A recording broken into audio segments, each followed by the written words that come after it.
할렐루야, 반갑습니다. 오늘 12월 6일 주일 첫째 주 말씀 함께 나누도록 하겠습니다. 오늘 말씀은 마태복음 20장 28절 말씀 함께 읽도록 하겠습니다. 인자가 온 것은 섬김을 받으려 함이 아니라 도리어 섬기려 하고 자기 목숨을 많은 사람의 대속물로 주려 함이니라. 아멘. 2020년을 시작한 것이 정말 엊그제 같은데 벌써 12월 첫 번째 주를 맞이하게 되었습니다. 12월에는 달력에 성탄절이 들어있죠. 그래서 성탄절에 사람들은 어떤 생각을 하고 있을까요? 중고등부 학생들에게 성탄절 하면 무엇이 떠오르는지에 대해서 조사한 구절이 있었습니다. 보니까 산타크로스가 한 29%, 크리스마스 트리가 13%, 크리스마스 선물이 10%, 예수님과 교회에 대한 퍼센트는 7%와 2%로 나오게 됐습니다. 그리고 이 크리스마스에서 가장 하고 싶은 일이 뭐냐라고 중학생, 고등학생들에게 물어보니까 대부분의 아이들은 이성 친구와의 데이트를 하고 싶다. 또 불우이웃 돕기나 또 교회 행사들, 또 친구들과 노는 것들을 많이 택하게 되었습니다. 사실 예수님의 생일이 성탄절인데 이 성탄절을 기념하지 않고 예수님 없는 크리스마스를 보내고 있는 사람들이 너무나 많이 있는 것을 보게 됩니다. 그러면 성탄절은 어디에서 먼저 오느냐? 제가 근처에 있는 다이소에 가니까요, 벌써 성탄절이 왔더라고요. 또 홈플러스나 또 이마트나 이러한 큰 대형 마트에는 크리스마스 분위기를 만들어내고 있습니다. 그러나 그 크리스마스를 쭉 보면은 예수님에 대한 것들은 너무나 적게 되어 있는 것을 보게 돼요. 그래서 생일잔치를 하기는 하는데 주인공 없는 생일잔치를 하는 것을 보게 됩니다. 그래서 우리가 성탄절을 맞이하면서 과연 어떤 마음으로 성탄절을 보내면 좋을까? 우리가 주일을 통해서 말씀을 살펴봤으면 좋겠고요. 또 예수님께서 이 땅에 도대체 왜 오셨는가? 그 이유들을 생각해 보면서 성탄절을 보냈으면 좋겠습니다. 먼저 예수님께서 이 땅에 오신 이유는 우리를 위로하기 위해서 예수님께서 이 땅에 오셨다는 것을 우리가 알아야 됩니다. 마태복음 1장 23절에 보면은 예수님께서 이 땅에 오셨는데 처녀가 잉태하여 아들을 낳을 것이다. 그 이름을 임마누엘이라 할 것이다 라고 이야기하고 있습니다. 임마누엘이란 하나님이 우리와 함께 하시다는 뜻이거든요. 그래서 God with us, 하나님이 우리와 함께 하신다라는 뜻이 임마누엘입니다. 우리가 사는 동안에 좋은 일만 있으면 얼마나 좋겠습니까? 그러나 때로는 슬픈 일도 있고 마음 아픈 일도 있고 낙심되는 일들이 얼마나 많은지 모릅니다. 저도 목회를 하는 동안에 마음에 낙심되고 지칠 때가 굉장히 많이 있었습니다. 그럴 때마다 하나님께서 사람들을 통해 위로해 주시고 또 우리 아이들을 통해 위로해 주시고 우리 교회를 통해서 하시는 일을 통해서 위로해 주실 때가 너무나 많이 있는 거예요. 그러니까 이 땅에 있는 모든 사람들에게는 하나님의 위로가 필요한 것입니다. 12월 3일이 수능이어서 우리 아이들이 시험을 많이 봤습니다. 그 수능을 보는 동안에 우리 교회 다니시는 분들은 교회에서 기도하시기도 하셨고 또 불교를 믿으시는 분들은 이제 산에서 이제 부처님께 기도하신 분들도 있고 또 성당에서 기도하신 분들 각자 여러 곳에서 기도하신 것들을 보게 됩니다. 그러면은 왜 사람들이 이렇게 산에 가서 교회에 가서 또 성당에 가서 기도하는 것일까? 그것은 그 사람들 마음속에 뭔가 의지하고 싶은 마음들이 있기 때문이 아니겠습니까? 성경은 우상은 말하지 못한다고 말하고 있어요. 아무리 큰 불상 또는 큰 바위 그 어떤 것이라 할지라도 움직이지 못하고 말하지 못하고 듣지 못합니다. 그래서 성경 말씀은 사람의 손으로 만든 것은 신이 아니니라 라고까지 말을 했어요. 그래서 우리는 보이지 않지만 하나님의 살아계심을 믿고 들리지 않지만 하나님의 음성인 성경 말씀을 통해 하나님을 알아가게 되는 것입니다. 슬픔을 당한 분들이 계세요. 장례식에. 그러면 사람들이 찾아와서 위로하지 않습니까? 병원에 있을 때 환자들에게 병문안을 가는 분들이 있습니다. 와서 격려해주고 회복할 것을 우리가 위로합니다. 그러면은 그 마음에 힘을 얻습니다. 사실 그 위로라는 것들이 주사를 하는 것도 아니고 약을 먹는 것도 아니기 때문에 아무런 힘이 없는 것 같지만 사람은 영적인 존재이기 때문에 사람들과의 대화를 통해 이야기를 통해 기도를 받는 것을 통해서 살아갈 수 있는 힘을 얻게 되는 것입니다. 사랑하는 성도 여러분, 인간이 할 수 있는 거에는 한계가 있어요. 그러나 하나님은 못하실 일이 없는 분이신 것입니다. 하나님이 인간의 몸을 입고 이 땅에 임하셨는데 그것을 성육신이라고 하죠. 그 날을 크리스마스라고 정해놨습니다. 사실 이 날은 정확히 날짜는 정해져 있지 않지만 학자들이 이 날을 예상해서 기록한 날이죠. 그래서 이 세상에 예수님이 오신 이유는 우리와 함께하기 위함이다. 슬픔 당한 사람과 함께 하시고 낙심한 자들과 함께 하시고 때로는 절망 가운데 있는 사람들과 하나님께서 함께 하심으로 우리를 위로해 주셨기 때문에 우리는 성탄절을 통해서 예수님이 우리에게 위로를 하기 위해서 오셨다는 것을 깨닫게 되는 것입니다. 그렇기 때문에 우리 역시도 위로의 삶을 살으셔야 돼요. 저 같은 경우에 교회 사역을 이제 몇 군데에서 했었는데요. 정말 교회를 떠난 지가 오래됐습니다. 10년이 되고 심지어 20년 되고 30년 된 교회들이 있습니다. 그러나 저를 잊지 아니하시고 우리 교회에 또 헌금을 보내주시고 또 기도해 주시고 또 응원해 주시는 분들의 위로가 있기 때문에 이렇게 목회를 버틸 수가 있는 것이거든요. 그러나 그 사람들의 위로는 일시적인 것이에요. 하나님의 위로는 영원하신 것입니다. 그래서 성탄절 우리가 맞이하면서 하나님의 위로를 받고 그것으로 끝나지 않고 우리가 다른 사람을 위로하고 격려해주는 인생이 되시기를 주의 이름으로 축원드립니다. 아멘.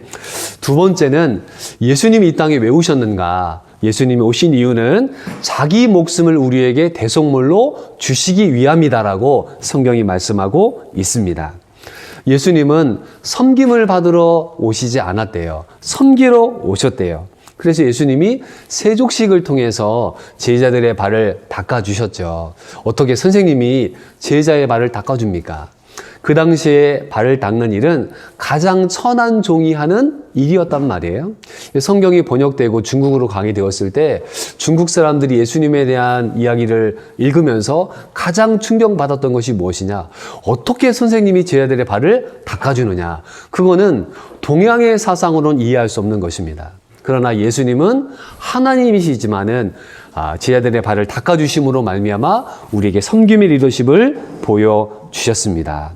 그리고 예수님의 이름의 뜻이 자기의 백성을 저희의 죄에서 건져낼 자라고 말씀하고 있어요. 그래서 우리의 허물과 죄를 대속하시기 위해서 예수님께서 이 땅에 오셨기에 우리는 성탄절에 구원의 이 기쁨을 받아 누려야 되는 것입니다.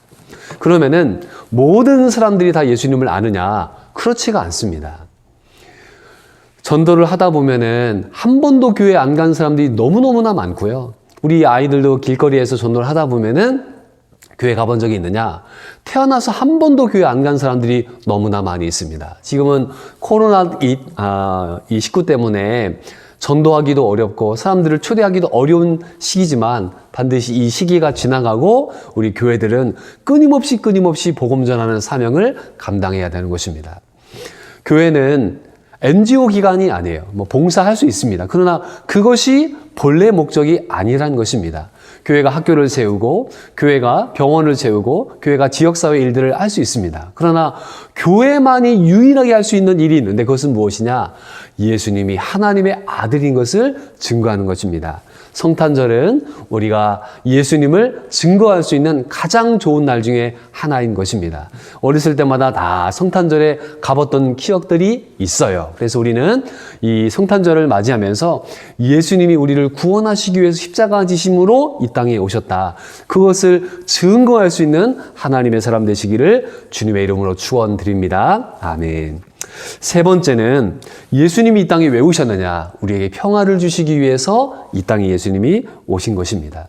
누가복음에 보면은 예수님의 탄생 기사가 나와 있는데 천사들이 목자들과 함께 노래를 합니다. 무슨 노래합니까? 하늘에는 영광, 땅에는 평화로다. 예수님이 이 땅에 오신 이유는 하나님께 영광 돌리기 위해서 오셨고 이 땅에 있는 사람들에게는 평화를 주시기 위해서 오셨다고 이야기하고 있습니다. 우리 사람들이 받고 싶은 상 가운데 노벨상이 있습니다. 그 노벨상 가운데 노벨 평화상이 있죠. 세계 인류를 위해서 평화를 위해서 일한 많은 분들을 기억하며 해마다 이 노벨상을 제정을 하고 있습니다. 그럼에도 불구하고 세상은 끊임없이 전쟁의 소식이 있고 테러의 소식들이 올 한 해도 얼마나 많이 있었습니까? 그러면은 어떻게 해야 평화가 유지됩니까? 그것은 힘이 있어야 평화가 유지됩니다. 힘이 없으면 평화를 유지할 수 없습니다. 또 무엇이 있어야 됩니까? 그곳에 희생이 있어야 평화가 있는 것입니다. 우리나라 아들들이 전방에 또는 후방에 군복무를 1년 6개월 동안 가고 있습니다. 그 젊은이들이 오늘 밤에도 누군가는 휘전선에서 총을 들고 서 있다는 것을 우리가 알고 있어야 됩니다. 그 젊은이들의 희생이 있기 때문에 우리 사랑하는 부모님들, 형제 자매들이 두 발 뻗고 잠잘 수가 있는 것입니다. 우리 인간은 평화를 원하잖아요. 그러나 그 평화는 그냥 주어지는 것이 아니라 엄청난 대가를 통해 그 평화가 우리에게 유지되는 것입니다. 하나님과 우리는 원수가 되고 말았습니다. 왜요? 인간이 죄를 졌잖아요. 하나님과의 관계가 깨어졌습니다. 그러나 예수님께서 십자가로 다리를 놓으심으로 말미암아 우리는 평화의 길이신 예수님을 통해 하나님께 갈 수가 있게 된 것입니다. 예수님은 예루살렘에 들어가실 때 말을 타고 가지 않았어요. 말은 전쟁의 동물입니다. 예수님은 나귀를 타고 예루살렘에 가셨죠. 그 나귀는 무엇입니까? 평화의 상징인 것이에요. 예수님이 부활하시고 제자들에게 나타났습니다. 샬롬, 너에게 평강이 있을지어다. 예수 믿은 사람들의 특징 가운데 가장 큰 특징은 바로 평화를 가지고 있다는 것입니다. 이 세상에는 끊임없는 분쟁과 다툼이 있습니다. 그러나 예수 그리스도의 삶, 예수님의 정신, 예수님의 희생, 이것으로 말미암아 우리에게 평화를 주셨다는 것을 우리가 아셔야 됩니다. 그래서 우리는 평화의 왕으로 오신 예수님을 기다리며 이 땅에 참된 평화가 있기를 위해서 기도해야 할 것입니다. 사랑하는 성도 여러분, 성탄절을 맞이하면서 오늘 예수님이 사셨던 것처럼 우리도 이 땅에 위로자가 되었으면 좋겠습니다. 그래서 때로는 자주 보지 못하지만 전화로 위로해 주시고 격려해 주시고요. 또 예수님 증거했으면 좋겠습니다. 이 땅에 오신 예수님이 우리의 구원주가 되신다. 때를 얻든지 못 얻든지 우리가 전도하는 일에 힘써야 될 것입니다. 제 간증을 하면은요, 제가 중학교 1학년 때 교회를 가게 되었는데 중학교 1학년 때 교회를 처음 가서 이제 새신자 환영 시간이 있었습니다. 앞자리에 나갔더니 공책을 주시더라고요. 그래서 공책도 받고 이제 되게 쑥스러워하는 마음으로 교회에 섰던 기억이 있습니다. 그런데 그때 우리 장로님께서 저를 위해서 기도해 주시더라고요. 그 이름은 이렇게 기도하셨습니다. 지금 오늘 최철민이라는 학생이 교회에 왔는데 생명책에 그 이름을 적어 주십시오 라고 기도를 하시더라고요. 그때는 그 기도가 무슨 뜻인지 몰랐습니다. 그리고 기도 끝나고 앞을 딱 쳐다보니까 제 초등학교 6학년 때 친구들이 우리 교회를 다니고 있는 거예요. 우리 고향교회를 다니고 있는 거예요. 예배 끝나고 나서 제가 친구들에게 물어봤습니다. 야, 너 왜 나 전도하지 않았니? 너는 왜 교회를 다니면서 나한테 전도하지 않았어? 라고 물어보니까요. 그 친구들이 저기 대답하더라고요. 너 교회 안 다닐 줄 알았지. 근데 제가 목사가 되지 않았습니까? 우리 생각에는 이 사람은 교회 다닐 것 같고 저 사람은 교회 다니지 않을 것 같은 거예요. 그러나 사람의 눈으로 그걸 알 수 없습니다. 그래서 우리 생각에는 정말 이 사람은 교회 다닐 것 같지만 교회를 다니고 또 하나님을 믿는 것은 하나님의 전적인 은혜이기 때문에 그것이 그냥 주어지는 것이 아닌 것입니다. 그래서 때를 얻든지 못 얻든지 우리가 복음을 전해낼 때 예수님이 우리의 구원자 되심을 증거하시는 우리 성탄절이 됐으면 좋겠습니다. 마지막으로 평화를 주시잖아요. 우리가 이 세상에 평화의 왕으로 오신 예수님처럼 우리가 가는 곳마다 평화의 그런 도구가 됐으면 좋겠습니다. 그 평화의 도구가 되는 것은 내가 희생하는 것입니다. 내가 미랄이 되고 내가 썩어지는 것입니다. 기독교가 평화를 주기 위해서는 희생의 가치를 위해서 수고할 수 있어야 되는 것입니다. 사랑하는 성도 여러분, 이제 성탄절이 이제 오고 있네요. 그러나 이번 성탄절에는 우리가 옛날처럼 그렇게 같이 모이거나 또 새벽성을 돌거나 또 이렇게 하지 못할 수도 있습니다. 그러나 우리가 이 성탄의 기쁨을 가슴속 깊이 누리면서 다른 여러 가지 방법들을 쓰면 좋을 것 같아요. 예를 들어서 지금 카드도 잘 많이 안 쓰는데요. 문자로 우리가 문안할 수도 있고요. 또 새로운 영상도 만들어서 할 수 있는 다양한 방법들이 있습니다. 코로나19로 함께 모이지 못하지만 우리가 다른 매체들을 통해서 함께 만나고 교제하며 또 하나님 은혜를 나누는 귀한 성탄절 되시기를 주님의 이름으로 축원드립니다. 아멘. 기도하겠습니다. 하나님 아버지 감사합니다. 오늘 성탄절을 맞이하는 대림절 기간에 말씀을 나누게 되었습니다.